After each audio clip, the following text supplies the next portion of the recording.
yaj'aluna asabi'ahum fi adhanihim minas sawa'iqi hadaral maut wallahu muhitun bil kafirin. Ini satu perumpamaan lain lagi yang kalau kemarin diumpamakan seperti kilat ketika kilat itu menyambar, ya. Nah, ini seperti mereka ketika kalau kemarin seperti ada orang yang menerangi, yang menyalakan api atau menyalakan obor penerang. Nah, kalau ini diibaratkan seperti sedang ada kilat menyambar, orang ada berjalan dalam kegelapan gitu, lalu ada kilat yang menyambar, dier gitu ya. Lalu orang ini itu mengangkat tangannya, memasukkan jari-jarinya ke dalam telinganya supaya dia tidak mendengar halilintar itu. Atau lebih kepada supaya tidak mati ya, minas sawa'iqi hadaral maut, karena takut mati. Ini malah kebalikannya.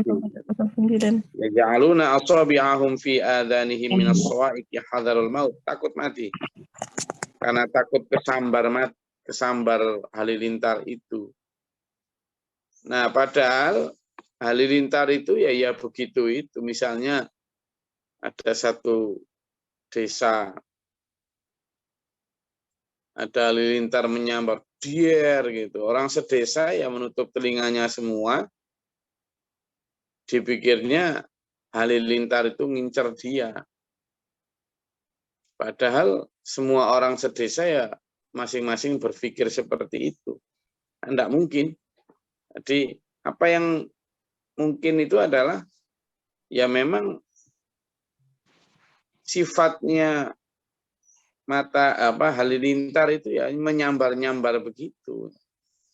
Nah, ini perumpamaan, makanya disebut auka kalau di atas kamasali ya, atau seperti itu perumpamaan saja. Ini diumpamakan ada orang-orang yang berjalan di dalam kegelapan hidup ini, berjalan di dalam kesesatan hidup ini, lalu ada penerangan, ada penjelasan kitab yang bayyinah, ada penjelasan yang benar-benar sangat terang tentang ayat-ayat Allah di tengah kegelapan itu. Tetapi karena penjelasan itu begitu jelas, begitu terang,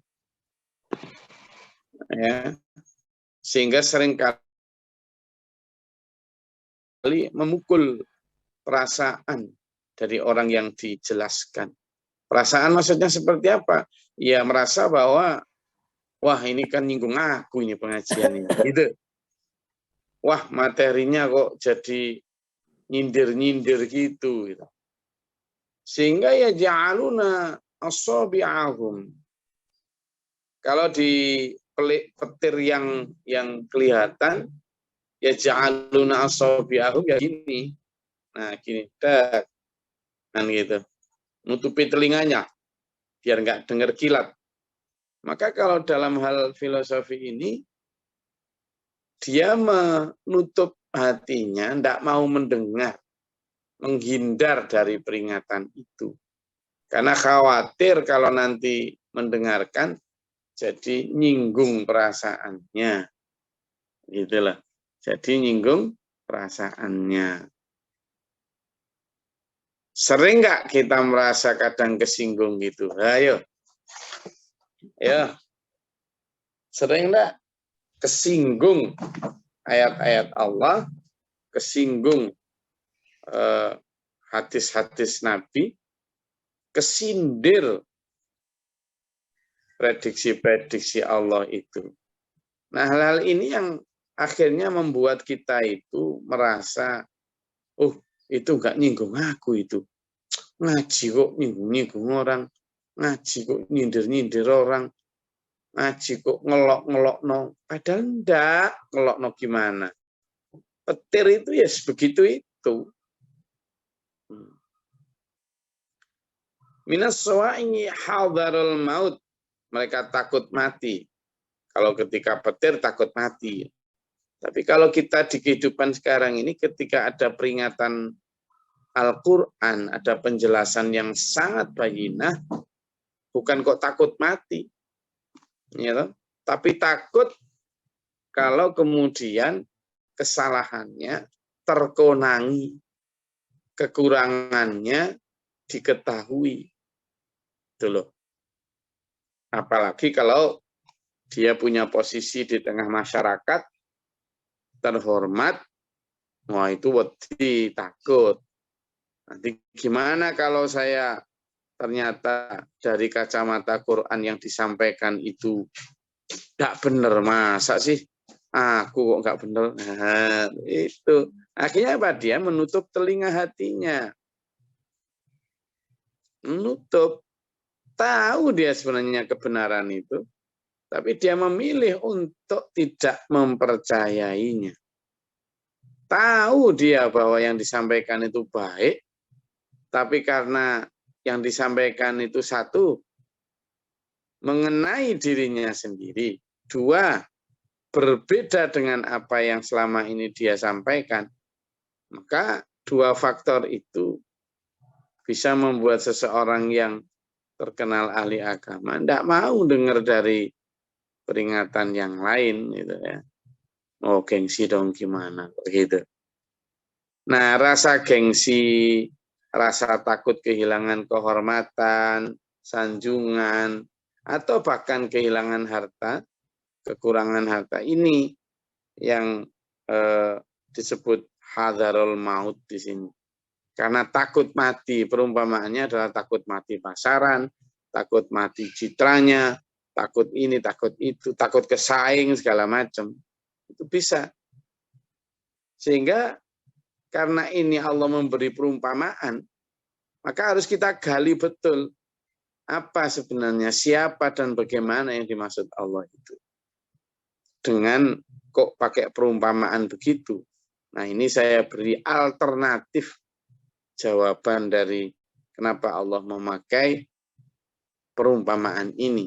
Jadi kalau kita lihat bahwa manusia itu sebelum diturunkannya Rasul itu terombang-ambing dalam kegelapan hidup. Lalu diturunkanlah Rasul dengan membawa kebenaran Al-Quran. Nah, tetapi isi Al-Quran ini kebanyakan bertentangan dengan nafsu manusia. Nah, nafsu manusia ini yang berada dalam kegelapan itu. Lalu tiba-tiba ada petir menyambar dalam konteks kita adalah ajaran yang bayinah, yang terang benderang, yang jelas banget, yang aplikatif, tetapi kok kemudian terasanya itu nyinggung manusia. Karena ternyata banyak manusia yang punya perilaku seperti itu. Yakatul barqu yakhtafu absarahum kullama adha'a lahum masyaw fih. Jadi seperti yang kemarin saya terangkan ketika kita membahas ayat yang ke-17 dan 18 bahwa ada orang-orang, bahkan kita kadang juga masih sering terlibat, yakni ketika diberi peringatan koyok nyala pokoknya kayak imannya itu. Tapi begitu sang pemberi peringatan pergi atau meninggalkan mereka, ya sudah kembali kepada ini. Makanya di sini disebut kullama adha'a lahum masyaw fih wa idza azlama 'alaihim qamu. Jadi kalau pas ada petir itu gitu pada apa menyelamatkan diri kayak benar-benar jadi. Tapi begitu apa bencana itu pergi, itu mereka ya kamu itu apanya, diam, enggak sholat, gitu, enggak ngaji, gitu, tidak sedekah. Jadi dia bekerja, beramal ketika dilihat orang atau ketika diawasi. Tapi begitu udah nggak ada yang ngawasi dan nggak ada yang lihat, gitu kan? Itu menjadi berhenti lagi, sombong lagi, pelit lagi, gitu loh. Nah ini yang harus kita sadari, karena walau sya'allahu la dhahaba bisam'ihim wa absarihim innallaha ala kulli syai'in qadir, bahwa Allah itu bisa saja menghilangkan pendengaran dan penglihatan mereka kalau mau. Kalau mau, karena Allah itu maha berkuasa atas segalanya. Jadi sebelum kita dulur dihilangkan pendengaran dan penglihatan kita, ayo wis nanti pakai penglihatan dan pendengaran ini semaksimal mungkin untuk berjuang di jalan Allah. Ini benar dulur sudah. Jadi karena kadang-kadang kita ini seolah-olah santai, seolah-olah tidak berlomba dengan waktu, padahal kita ini berlomba dengan waktu. Wallahu mahidum bil kafirin tadi loh. Jadi Allah meliputi, mengawasi kita semua. Kadang kita ini merasa nyaman, merasa nggak ada apa-apa, merasa bahwa nggak ada tuntutan, nggak ada seberat itu hari kiamat gitu. Sehingga itu yang disebut santai, diam gitu. Ada nanti di ayat yang selanjutnya itu antum samidun, kamu kok diam begowo, kok itu ngapain? Nggak gerak, nggak ada progres menuju kebaikan. Nah ini yang harus kita hindari dulur ya. Jadi ayat ini sekali lagi sebelum tanya jawab bahwa ada perumpamaan seperti kilat yang menyambar. Nah, pada saat seperti itu biasanya normalnya manusia adalah lalu mengangkat jari-jarinya untuk menutup telinganya biar tidak dengar peringatan itu, juga mungkin takut jangan sampai mengenai pada dirinya. Perumpamaan kilat tadi pada kehidupan kita, ketika ada penjelasan keterangan Al-Quran yang sangat jelas, bayinah banget. Kenapa bisa disampaikan bayinah? Karena tidak tercampuri oleh kepentingan politik, kepentingan ekonomi, dan sebagainya. Tetapi meskipun sejernih itu, seterang itu, ya masih aja ada orang yang bahkan menentangnya. Nah, ini menentang tapi dengan cara yang tadi itu. Pada saat ada penjelasan seolah-olah jelas, ingin banget mengamalkan. Tapi begitu yang memberi penjelasan sudah tidak ada, ya sudah. Kemarin saya contohkan Cah Angon atau penggembala ternak yang bawa ternak-ternak mereka. Ketika ternak itu dijaga oleh sang penggembala ya terjaga. Tapi begitu sudah ditinggal jangka waktu lama apalagi ya sudah. Nah ini sekarang ayo kita kembalikan kepada jati diri kita sebagai muslim. Terima kasih. Mungkin ada yang disampaikan, tanyakan silakan.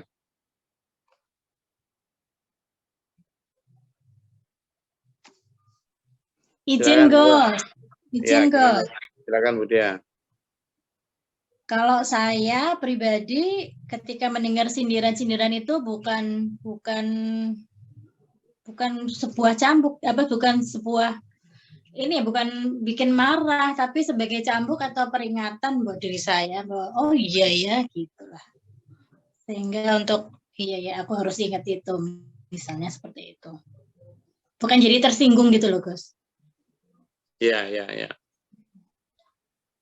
Ya syukur ya, ya, syukur karena tidak semua orang itu bisa menerima ketika kajian itu, keterangan Quran itu benar-benar mengenai dirinya. Tidak semua orang bisa menerima itu dengan santai. Ada yang ya begitu gondok. Saya sendiri kadang masih sering ketularan gondok. Makanya itu saya ajak dulu semua untuk mulai nih belajar betul menghilangkan segala macam gondokan suudzon terhadap penyampai risalah. kita ini sebagai orang yang sedikit tahu tentang agamanya sebut ulama atau ulama warasatul anbiya, sehingga tantangannya itu kita sendiri yang harus memberi contoh bagaimana ketika mendengar peringatan itu jangan tersinggung, tapi ayo kita introspeksi. Ada lagi?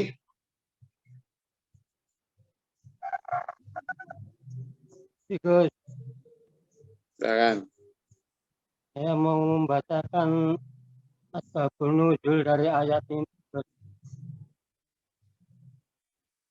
Dari ayat 19-10, sejumlah sahabat menjelaskan kedua ayat ini diturunkan berkenaan dua orang munafik Madinah yang lari dari ajaran Rasulullah dan menuju tempat orang-orang musyrik di perjalanan. Mereka ditimpa hujan lebat dan gemuruh yang sangat dahsyat karena ketakutan. Lalu mereka kembali pulang menyesali perbuatan mereka. Kemudian menghadap Rasulullah untuk kembali memeluk agama Islam. Hadis riwayat Ibnu Jarir, Ibnu Abbas, dan Ibnu Mas'ud. Nuwun Gus. Assalamualaikum warahmatullahi wabarakatuh. Oke. Ada lagi?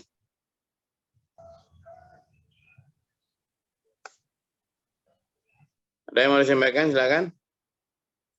Atau ditanyakan tentang ayat 19 dan 20. Silakan.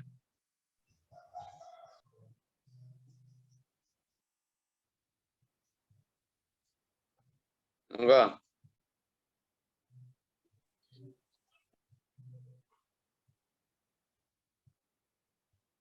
Ayo, ada 149 kamera kok. Masa?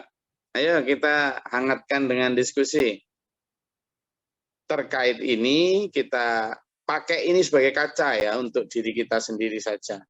Pakai ini sebagai kaca untuk diri kita sendiri, terutama jangan-jangan masih seperti itu gitu ya.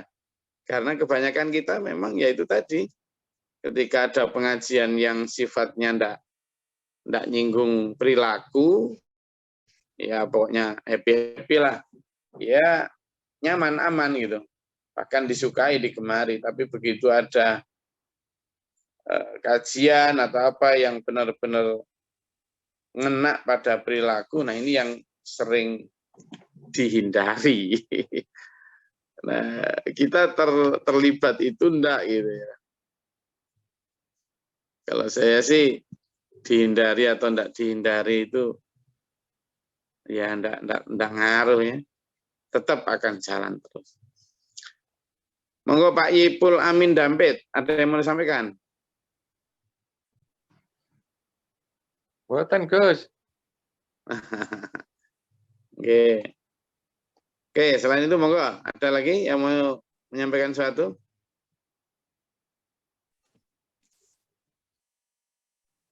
Assalamualaikum warahmatullahi wabarakatuh. Waalaikumsalam warahmatullahi wabarakatuh. Waalaikumsalam warahmatullahi wabarakatuh. Selama ini yang saya pelajari, saya hanya sebatas membaca makna-maknanya Al-Quran.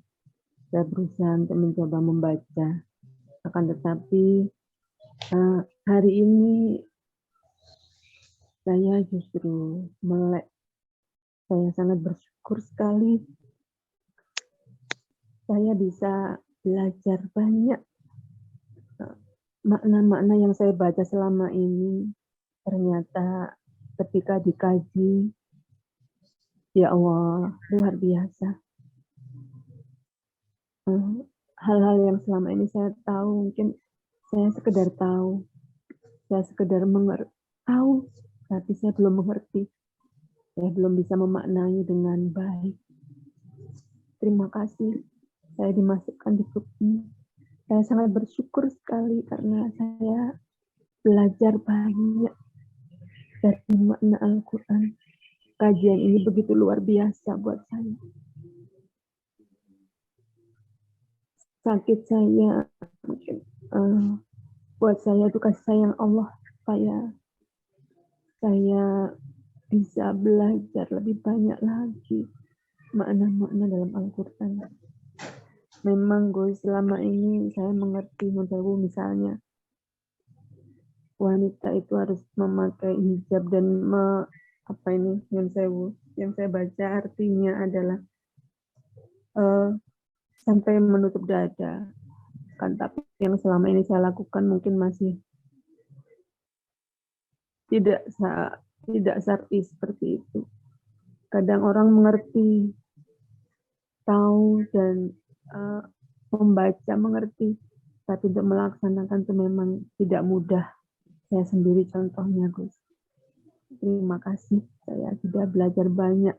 Belum belajar banyak, saya masih ingin belajar banyak di forum ini. Makasih, Gus. Matur nuwun. Assalamualaikum. Waalaikumsalam warahmatullahi wabarakatuh. Matur suwun, terima kasih Bu Rini dari Malang. Malang nanya mana Bu Rini? Dinoyo, Gus. Di Dinoyo, nggih. Di Permajaya India. Mudah-mudahan diberi keberkahan kesehatan jasmani rohani. Amin. Dan rasa syukur itu satu modal besar Bu Rini untuk menjadi lebih baik. Jadi apalagi bersyukur karena menemukan kajian-kajian yang membawa kita kepada pemahaman yang lebih dalam tentang apa yang kita baca dan kita mungkin juga sudah hafalkan ya. Justru itulah kenapa kemudian di dalam satu di antara item tombo hati itulah ada moco Quran sakmanane gitu ya. Itulah kenapa membaca Quran itu penting untuk juga tahu artinya. Kita membaca Arabnya saja sudah dapat pahala juga ya.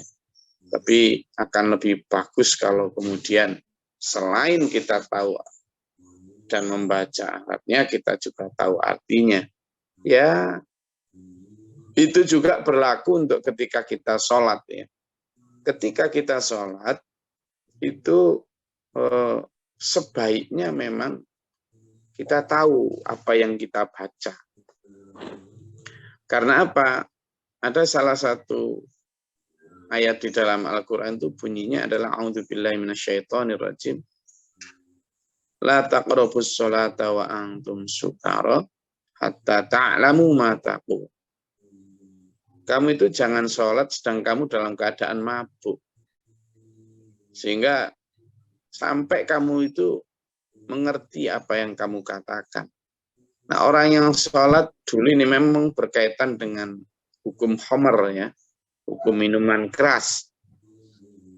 Tapi kalau kita kemudian luaskan lebih dalam lagi, berarti memang di dalam sholat itu hatta ta'lamu ma taqulu. Dari kalimat itu disampaikan bahwa kamu itu tidak sah sholatmu kalau kamu mabuk habis minum khamr gitu kan saat itu. Kenapa? Karena kalau kamu minum khamr itu kamu biasanya ngomong itu tanpa tahu apa yang kamu katakan. Orang mabuk itu kan begitu ya. Orang mabuk itu kan cenderung apa itu istilahnya meracau, ngawur cara ngomongnya. Dia tidak tahu apa yang dia omongkan, tidak sadar orang namun dalam pengaruh alkohol kan. Nah, tetapi Allah menyatakan maka kamu harus tahu apa yang kamu katakan. Nah, kebanyakan kita lah kadang juga begitu toh salat ini ya toh.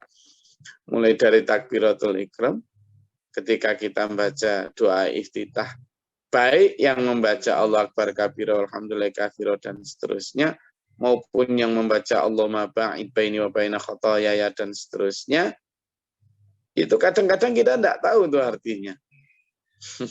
Padahal kalau kita tahu seperti yang disampaikan Bu Rini tadi, luar biasa. Misalnya ya, dari Allah Akbar kabira walhamdulillahi kabira wa subhanallahi bukrata wa asila, inni wajjahtu wajhiya lilladzi fataras samawati. Itu kan bicaranya ini sungguhnya aku wajjahtu wajhiya, menghadapkan wajahku lilladzi fataras samawati wal ard. Saya menghadapkan wajahku kepada zat yang menciptakan langit dan bumi. Itu kan kita sedang sowan, sebo, di depan yang maha kuasa. Jadi kalau kita tahu artinya, maka kemudian kekhusyuan itu kita dapat kalau kita merasa sedang menghadap Maharaja Diraja di seluruh alam semesta, Allah. Bayangkan kalau kita kadang mau menghadap camat, bupati, gubernur, pas presiden saja, itu loh kita sudah menata cara duduk, batuk itu ditahan biar jadi cuma gitu dok, saking menata dirinya. Lah kalau kita itu tahu makna yang kita baca ternyata takbiratul ihram gitu, wih mesti khusyuk loh. Atau sebaliknya yang membaca Allahumma ba'id baini wa baina khataaya kama ba'adta bainal masyriq wal maghrib. Ya Allah, jauhkanlah aku dari kesalahan dan dosa sebagaimana Engkau jauhkan jarak antara timur dan barat. Nah, tahu artinya gitu, ya khusyuk. Nah, makanya sholat tetap harus pakai bahasa Arab ya, bahasa aslinya. Tapi pada saat kita melafalkan itu akan sangat baik kalau kita tahu artinya. Nah, yang disampaikan Bu Rini tadi sama juga. Ayat-ayat Al-Quran itu ternyata luar biasa. Memang dia bisa menjadi obat syifa'u lima fis sudur. Menjadi obat bagi penyakit yang ada dalam hati. Tapi bagi yang mau minum obat, meskipun pahit, insya Allah akan berbuah kesehatan. Sehingga ketika di sini ada orang-orang munafik yang malah menjadikan jari-jarinya sebagai penutup telinga, nah ini jangan sampai begitu ya. Kita hindari. Ada lagi? Wonten izin Gus Glory. Silakan. Gus Glory sering tahu terkait dengan ayat ini bahwa setelah kita mempelajari, kita harus mengamalkan, berusaha semaksimal mungkin untuk mengamalkan, dan berikutnya menyampaikan. Kita berusaha juga menyampaikan. Ada satu kasus begini, bahwa yang kita sampaikan, si A ini mengetahui bahwa ini adalah satu kebenaran, bahwa tafsir seperti ini adalah satu kebenaran. Akan tetapi karena yang bersangkutan itu belum mampu melaksanakan, akhirnya takut untuk join, takut untuk bergabung. Nah, pendekatan bagaimana yang mesti kita lakukan kalau ada kasus seperti itu, Mas Matur suwun. Jadi kita memang tidak bisa menebak hati orang ya. Jadi kalau yang disampaikan itu kan orang yang sudah tahu bahwa ini baik, ini, tapi dia merasa tidak mampu, lalu kemudian takut gitu kan. Jadi gini, kita itu dalam berislam ya, dalam berislam sampaikan ya, bahwa dalam berislam itu kita itu tidak ada pilihan.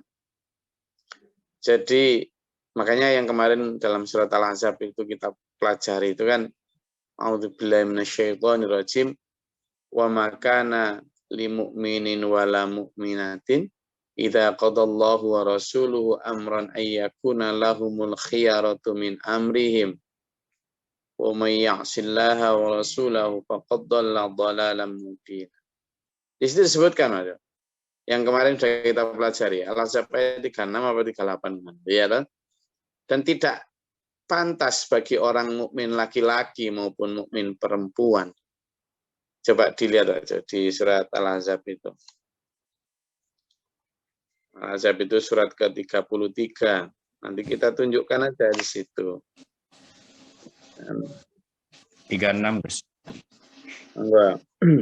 Ya, silakan dibaca Pak Jo. A'udzubillahi minasyaitonirrajim. Bismillahirrahmanirrahim. Dan tidaklah pantas bagi laki-laki yang mukmin dan perempuan yang mukmin apabila Allah dan Rasul-Nya telah menetapkan suatu ketetapan, akan ada pilihan yang lain bagi mereka tentang urusan mereka. Dan barang siapa mendurhakai Allah dan Rasul-Nya, maka sungguh dia telah tersesat dengan kesesatan yang nyata. Shadaqallahu aladzim. Jadi kita sampaikan kepada mereka bahwa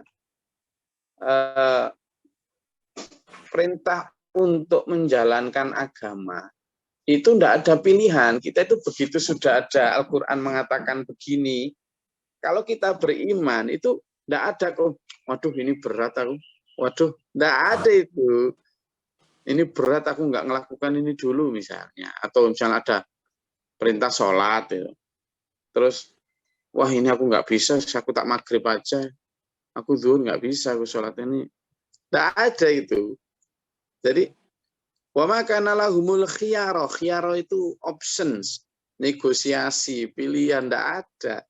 Kita itu ketika bersyahadat asyhadu an la ilaha illallah, itu kan tidak hanya sekedar tidak ada Tuhan selain Allah, tidak hanya sekedar gitu itu.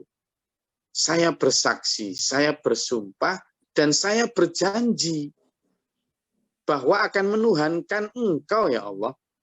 Nah, kalimat menuhankan itu kan berarti menjadikan perintah dan larangan Allah itu prioritas utama di dalam hidup. In the top of priority of life. Gitu kan? Jadi ketika Allah perintah begitu, ya begitu gitu saja. Makanya la nufarriqu baina hadimir rusuli wa qalu sami'na wa ata'na. Dan kami mendengar, kami taat. Sudah. Nah, maka dipertegas itu tadi gitu ya. Karena kalau nanti itu masih ada apa ya? Ini apa? Kayak semacam pilihan, maka orang akan jadi repot. Kenapa? Perintah untuk mengamalkan agama itu baik kamu ringan maupun berat, jalankan. Begitu. Kalau jangan, wah ini saya belum mampu, berat ini. Kalau belum mampu dalam tingkatan tidak apa-apa, misalnya dalam hal ibadah sunnah ya, itu memang ada pilihan. Belum bisa melaksanakan ya tidak apa-apa, belum mampu ya toh. Misalnya puasa Senin Kemis, itu kan pilihan ya, boleh dilaksanakan ya bagus, dapat pahala. Kalau nggak dilaksanakan ya tidak apa-apa. Untuk hal-hal semacam itu masih ada pilihan. Tapi kalau untuk hal-hal yang wajib, tidak ada pilihan. Yang ada rukhsah. Misalnya, sholat wajib harus dilaksanakan di jamaah. Tapi karena sakit, boleh di rumah. Nah, itu rukhsah, tidak apa-apa, itu ada pilihan. Tapi pilihannya pun ada satu ilah atau penyebab yang membolehkan untuk memilih. Nah, tapi pilihan itu pun ya pilihan yang sudah diatur oleh Allah. Jadi sebenarnya gitu. Tapi untuk hal yang tidak usah diatur, sudah jelas tidak ada pilihan. Misalnya bertutup aurat tadi. Seperti yang disampaikan Bu Rini tadi. Ketika sudah bertutup aurat, perintahnya tutuplah seluruh tubuhmu kecuali muka dan telapak tangan, illa wajhi wa kafih. Ya sudah, tidak ada kok. Wah, nanti dulu kalau saya sudah berumur 30, nanti dulu kalau saya sudah haji, atau wah ini musim panas, janganlah, nanti aja kalau musim dingin. Tidak ada begitu, itu tidak ada rukhsah, tidak ada pilihannya. Karena Allah tidak memberi aturan rukhsah tentang itu. Itulah atau keringanan ya. Maka berat maupun ringan, ayo diajak Pak Jo. Coba silakan dibaca, mungkin gantian selain Pak Jo. Di surat At-Taubah ayat 41. Coba dibuka di surat. Saya ngomong berat maupun ringan juga ada dasarnya. Ya. Coba dibuka di surat At-Taubah ayat 41.